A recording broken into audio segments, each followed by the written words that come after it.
Hi there, and welcome to a quick talk-through video from the History Tutor, and this time we're revising the arms race of the Cold War. This video is particularly useful for those students studying AQA's conflict and tension between East and West, and we'll be talking through the development of the arms race and how that led to increasing tension in the Cold War.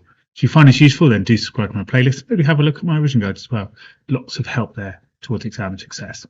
Now, let's revise.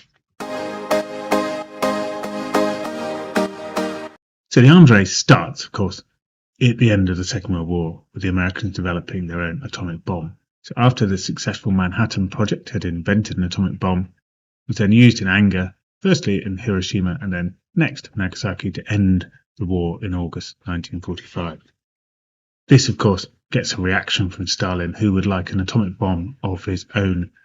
He had spies in the Manhattan Project and knew the Americans developing a bomb, but was still a little bit surprised how quickly they had achieved this goal, and he then put lots of finances and urgency into making their own atomic bomb to catch up with the Americans. So by 29th of August 1949, a shocked Truman heard that the Russians had tested their own atomic bomb. Truman reacted by instructing his scientists to make a H-bomb as rapidly as possible.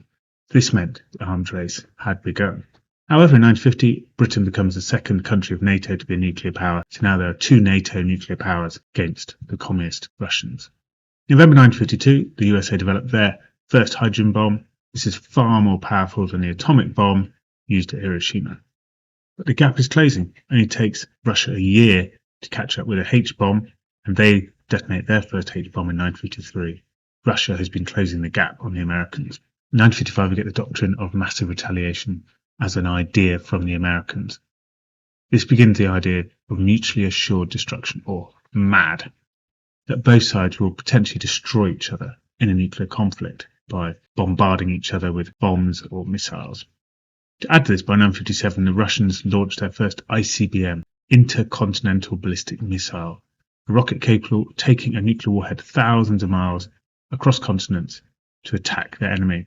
In response, America developed its first ICBM in 1958. It seems like the Americans have fallen behind in some of the technology.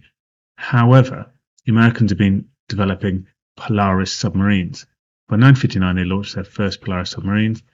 This is a submarine that carries nuclear warheads and, of course, is a strategic advantage compared to an ICBM.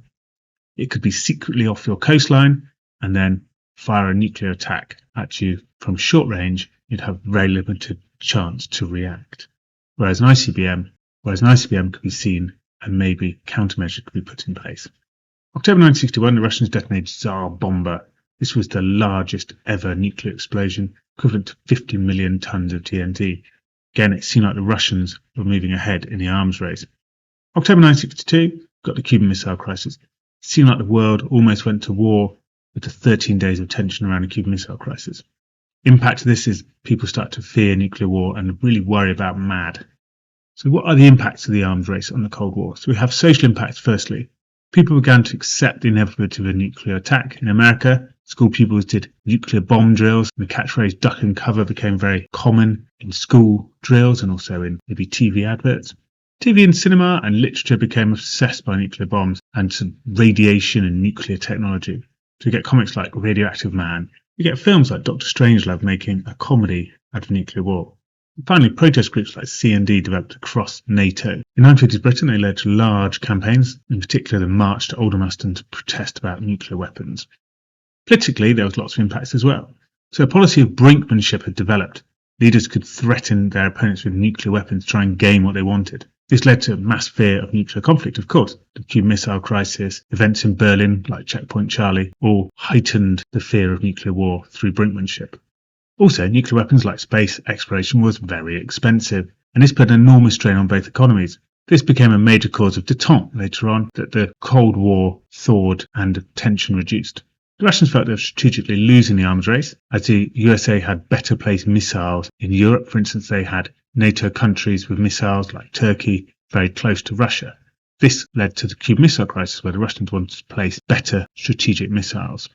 USA for much time also thought they were losing the Cold War in the arms race. They thought there was a missile gap with the Russians. That's shown through some of the events, of course, where the Russians were catching up and even developing better technology like ICBMs, and early on that they're winning the space race.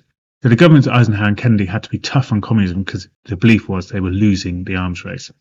And fear of war and the brinkmanship policy eventually led to détente. They agreed to reduce their nuclear arsenals, spend less, have test bans and SALT treaties to try and reduce the problems of nuclear weapons. Okay, I hope you found that useful and you know lots more than you knew before and really recapped your knowledge. And if you did find it useful and you're ready to move on, then go to my playlist and find a tutoring video to practice some of your skills now, or take a look at my revision guide. Right, hope to see you again soon. Bye bye for now.